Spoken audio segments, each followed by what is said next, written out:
কত করে? এই তো মামা 100 টাকা প্লেট। কি কর মামা 100 টাকা প্লেট? কালকে কিছু 50 টাকা করে। আরে আমার বাসার সামনে 30 টাকা করে, আপনি কি মাথা আচ্ছা ঠিক আছে আপা, আপনার গলিগা একদম 50 টাকা প্লেট থাকবে। আচ্ছা তাহলে 3টা দেন। ঠিক আছে। হ্যালো।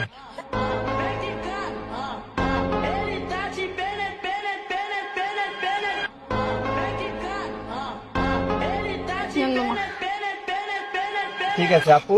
ভাইয়া বিল কত হয়েছে? আপু বিল হইছে 3 জনের 150 টাকা। আচ্ছা দিচ্ছি আমি। একটু দাঁড়ান, আমার ফুচকার দোকানে একটা রুলস আছে, যেই মেয়ে সবচেয়ে বেশি সুন্দরী বিল ওই মেয়ে দিবে। আচ্ছা আমি দিচ্ছি। না না আমি দিচ্ছি। আমি দিচ্ছি। কি বলছে শুনোস নাই? যে বেশি সুন্দর বিল সে দিবে। কি সুন্দর, নিজেকে সুন্দর দাবি করতেছো। কি মনে হচ্ছে তোমার? আজব। এই আমি আরে তোরা ঝগড়া করতেছিস কেন? বিল আমি দিচ্ছি তো। আরে আমি দিচ্ছি। ভাইয়া কি বলছে শুনিস নাই? বলছি। আপু আপনারা 3 জনই সুন্দরী, বিলটা আপনারা 3 জনই দেন। ঠিক আছে আপুরা, বাই। চলো।